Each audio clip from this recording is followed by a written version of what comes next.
Hi friends, இன்றைக்கி நாம் புதினா தக்காளி சட்னி செய்ய போகிறோம்.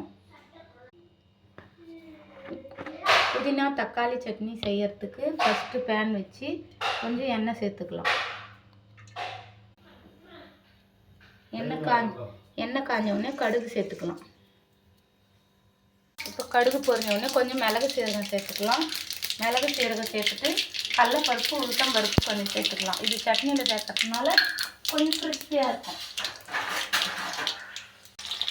இப்போது கடலைப்பருப்பு நல்லா வதங்கின உடனே இப்போ நம்ம வெங்காயம், பச்சை மிளகாய், 4 காஞ்ச மிளகாய், கருவேப்பிலை, ஒரு பூண்டு முழுசாக இதில் சேர்த்து நல்லா வதக்கி எடுத்துக்கலாம். இப்போ இதுக்கு தேவையான அளவு உப்பு சேர்த்துடலாம். பாருங்கள் ஃப்ரெண்ட்ஸ், இப்போ இது பாதி நல்லா வதங்கியாச்சு. இப்போ நம்ம புதினா சேர்த்துக்கலாம். கொஞ்சம் புதினா சேர்த்துக்கலாம். இந்த சட்னி ரொம்ப டேஸ்ட்டாக இருக்கும், ஹெல்த்தியாக இருக்கும்.